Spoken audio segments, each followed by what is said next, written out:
I'm Mr. MegaManFan, and today on the Retro Hunting Adventures, it's time to backtrack a little bit to a package of games that I got from Japan earlier last year, but never got around to doing actual coverage of.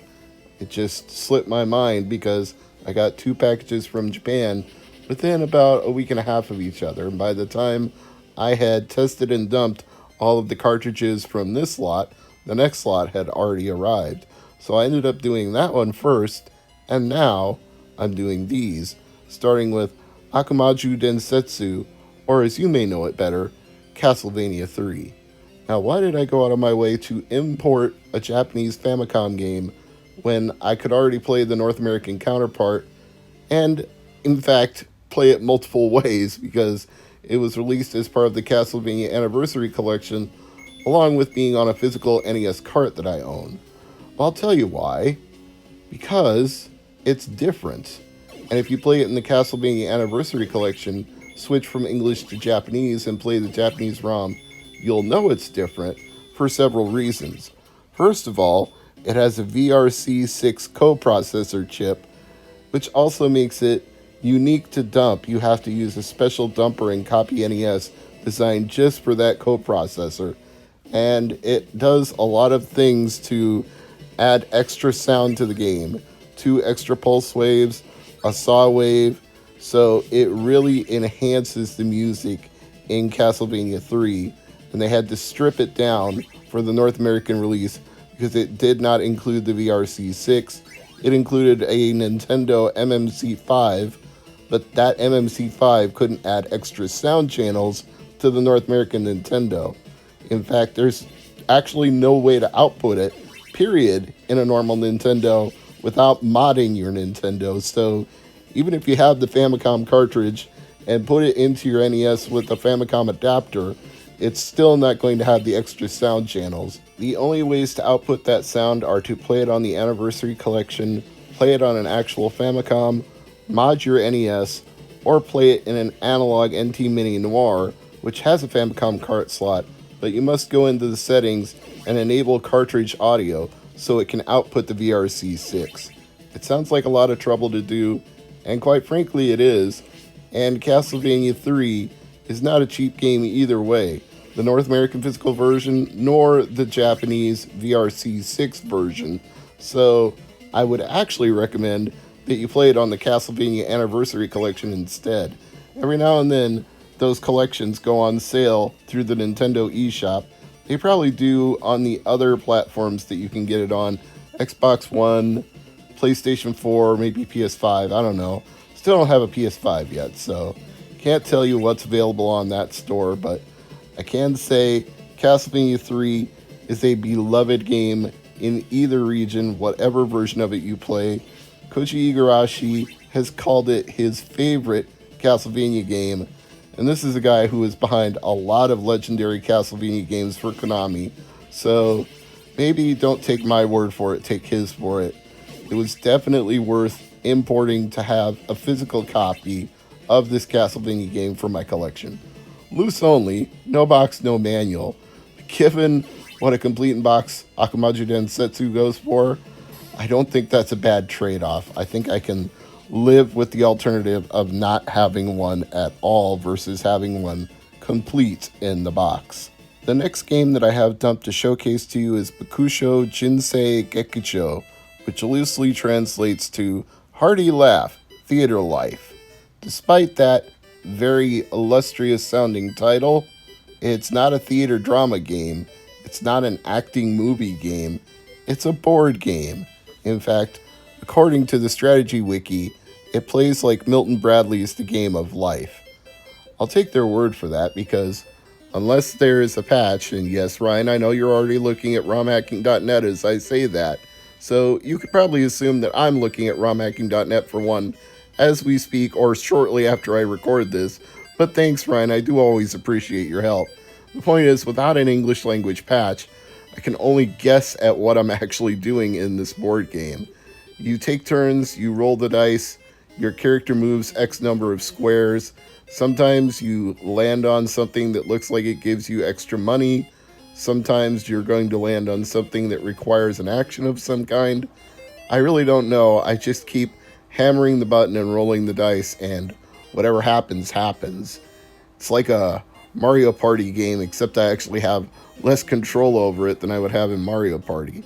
And I haven't gotten into any particularly interesting mini games playing this either, so not saying there isn't some potential or some promise here, but it is currently lost on me as to what I could achieve until I get this game patched, if indeed a patch exists.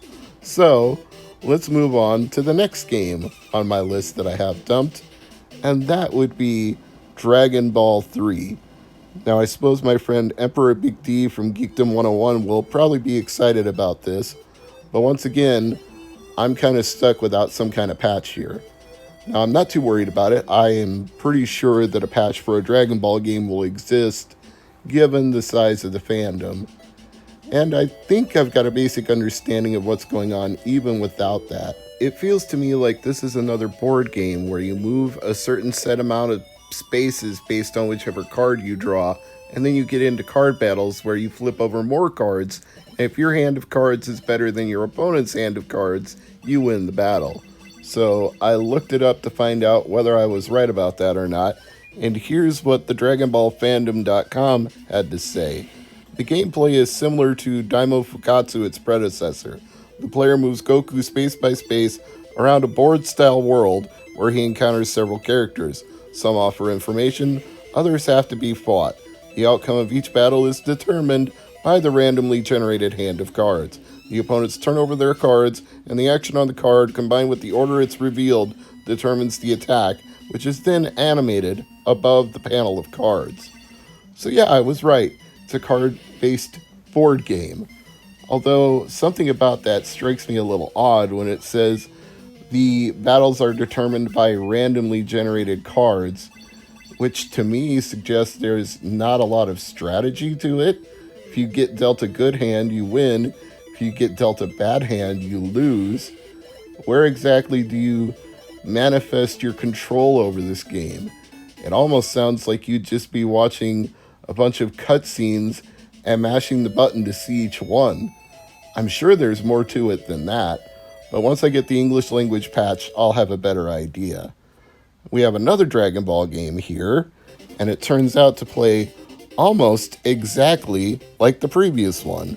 This one's called Dragon Ball Z 2, and I really can't see any difference between this and Dragon Ball 3 other than perhaps the plot, but it certainly plays the same way.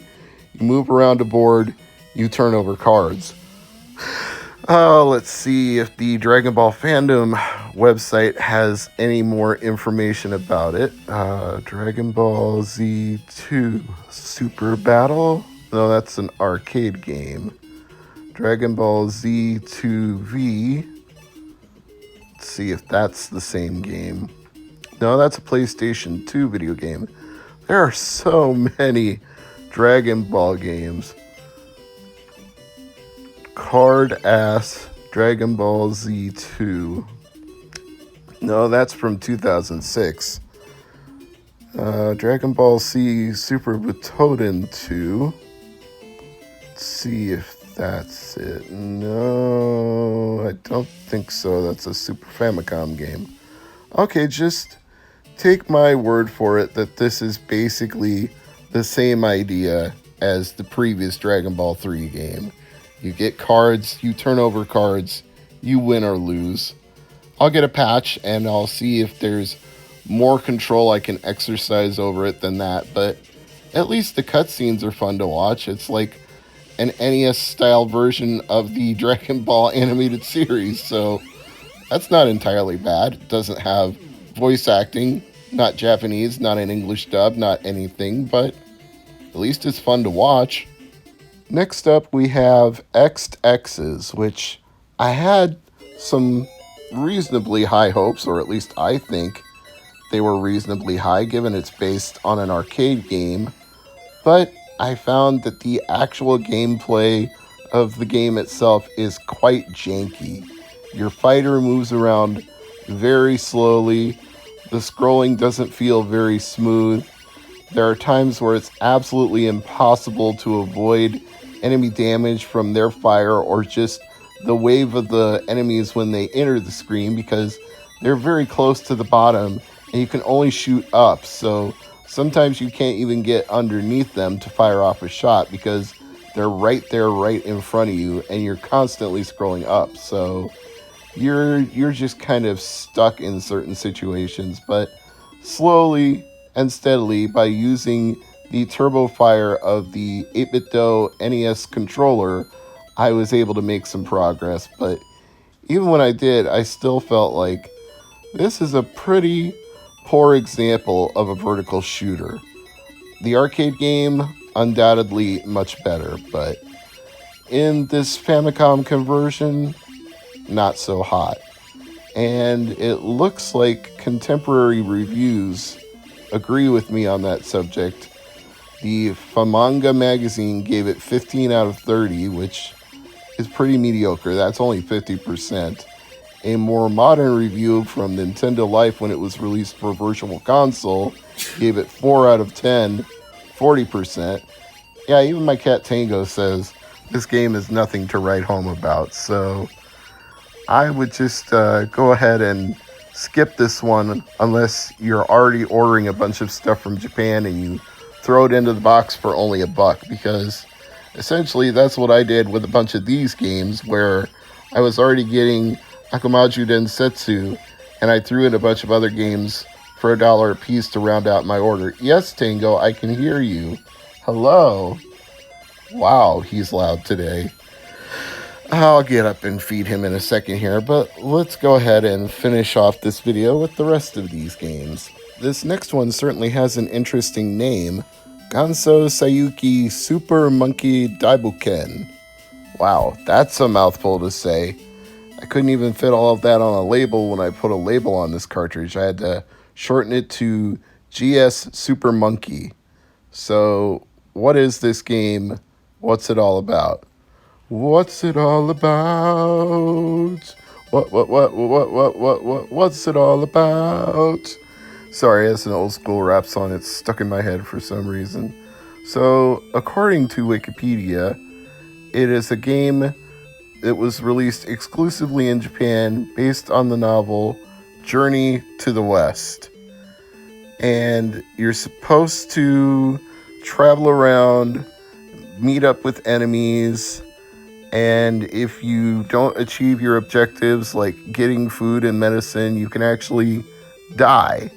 And I wonder if the person I dumped this cartridge from hadn't already died, because it seemed like I got an error message at the beginning that said, D dead, D dead. And when I'm wandering around this map, I'm not getting any random enemy encounters. The dump seems to work just fine, but I can't do anything, so perhaps I need to erase my save state or maybe get Tango to play it for me. What do you say, Tango? You want to take on Journey to the West, Super Monkey for me? I'll give you the controller. You can mash it with your paws. Nope, he says no. He doesn't want to do that. So I'll try to get a patch for this if one exists on romhacking.net. And if it doesn't, Ryan, don't worry about it, because I'm not too bothered if I can't play this game. I'd rather move on to Hinotori, which turned out to be one of the best games that I got in this lot, and very worth the $1 I spent. Yes, Tango, that's right. This was an awesome game. Side-scrolling, left to right, action game where I presume you're the titular Hinotori, and you can do one of two things. You can either fire an arrow, or you can create blocks, Solomon's Keys style.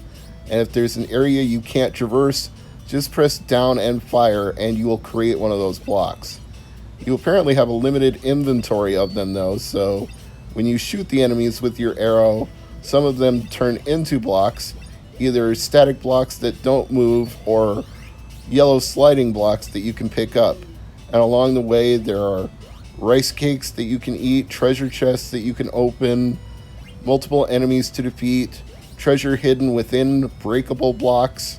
There's a lot going on in Hinotori, and it just kind of makes me wonder why they didn't port this, because This is a very fun, enjoyable game, and I don't see language as being any impediment to playing it, but yet, before I picked this one up, yes, Tango, before I picked it up, I never heard anybody talking about Hinotori.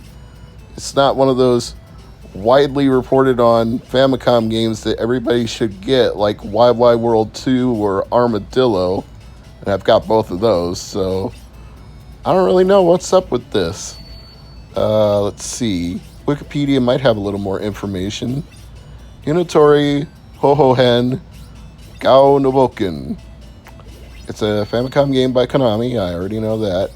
Plays similar to an MSX game of the same name, I didn't know that. Gameplay. Action platformer. Guide Gao, I guess his name isn't Hinotori. Guide Gao through each of the game's 16 levels to collect 16 sculpture fragments, restoring the Phoenix sculpture. Defeat a boss awaiting him at the end of each stage to claim the sculpture fragment. In certain levels, instead of a boss, Gao must avoid a trap such as falling rocks or destroy an impeding wall in order to make progress. The game makes use of a life system. Gao has 3 lives, each life comprising a limited number of hit points. When he comes into contact with an enemy, he will lose 1 hit point. When his hit points are reduced to 0, he'll lose 1 to 3 lives. Gee, this is pedantic. They're really going out of their way to over-explain the way a video game works. Somebody was assuming whoever read this entry had never before played a game with a life bar, ever, and had no idea what was going on when they fired this up. Well, thankfully, I do. And I recommend Hinotori, especially at the low price of only $1. I mean, crap, you can't go wrong for that price. It's a pretty awesome game for $1. I'll be playing this one a lot more, and no patch will be required to enjoy it. Last but not least on this set of 8 new Famicom games that I picked up, we move on from Hinotori to SD Gundam Gachapon Senshi 3.